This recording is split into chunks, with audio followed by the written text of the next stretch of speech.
Dogs are humanity's best friends.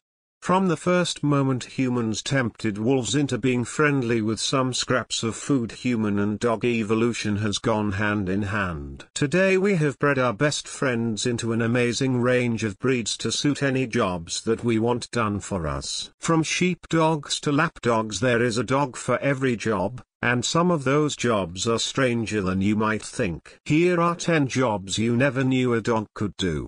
10 extraordinary dogs that saved lives. Is there anything more comforting than a dog trusting you enough to let you pet them?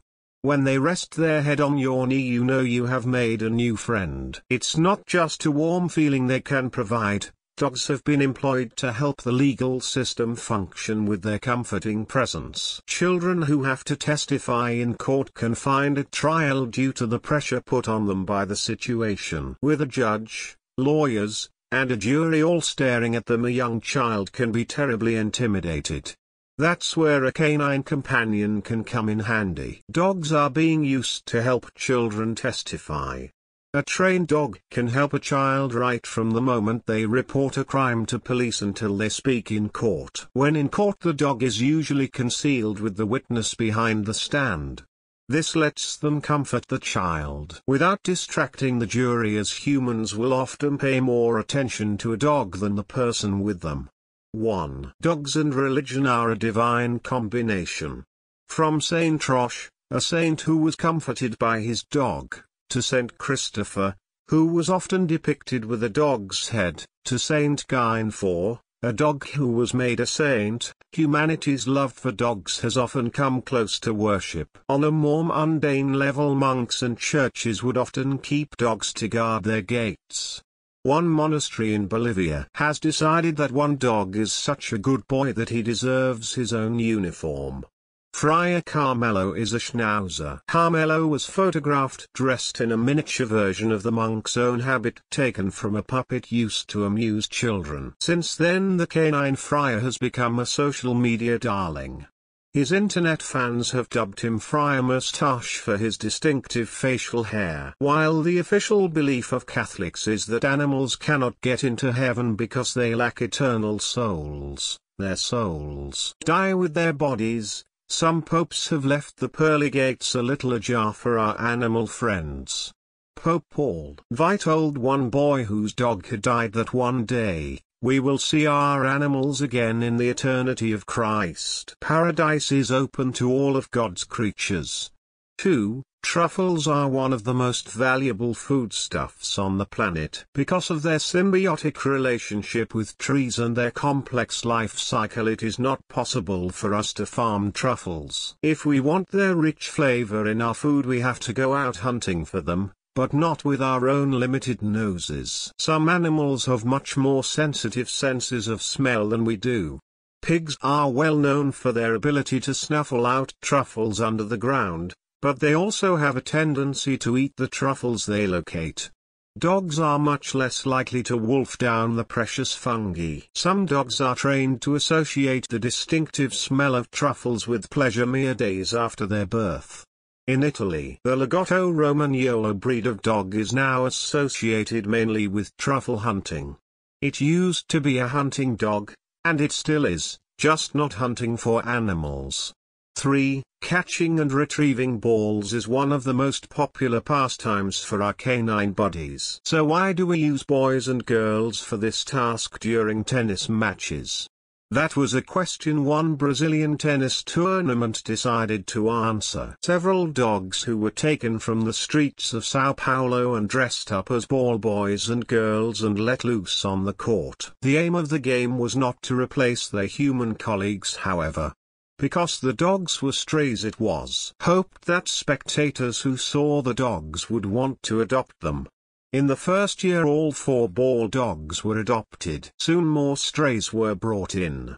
The strays were not always the most obedient of court assistants. They quickly mastered getting the balls, but sometimes proved unwilling to return them to players. And they were only used during warm-ups. Who could concentrate on a tennis match when there are dogs to look at? 4. When we think of dogs as protectors of valuable items, we tend to think of snarling guard dogs straining against their chains to ward off robbers. Riley, however, protects fine art from more subtle dangers. Riley the museum dog works at the Museum of Fine Art in Boston to detect the many pests that can threaten the conservation of artworks. Pests as diverse as moths and rats can all destroy art in even the best-run museum.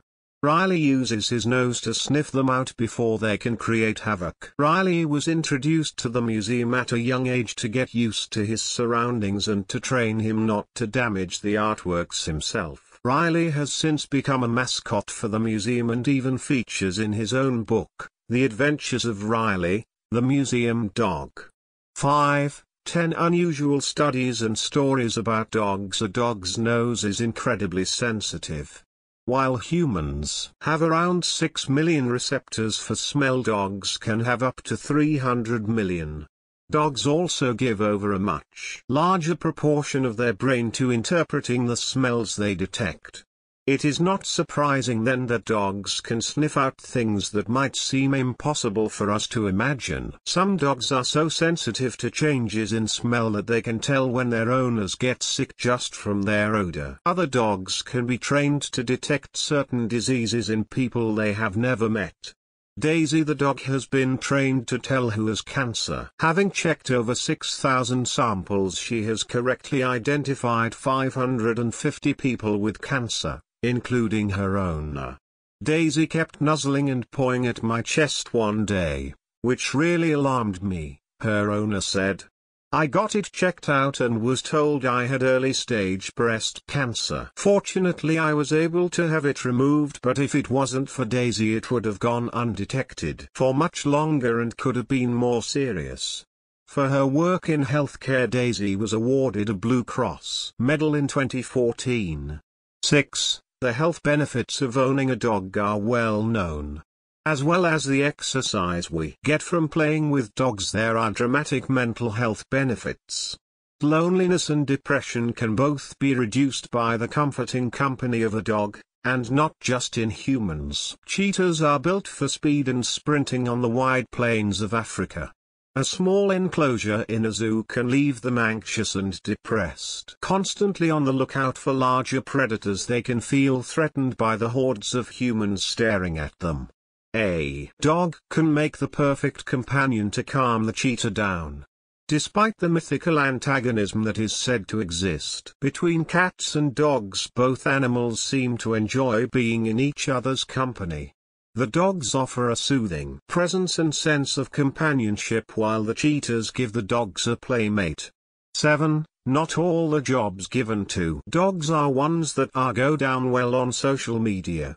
In times of war, humans often recruit their animals as allies. These animals can be put to work as beasts of burden, guards, or even weapons. The anti-tank dogs of the Soviets were designed as weapons, and single-use ones at that.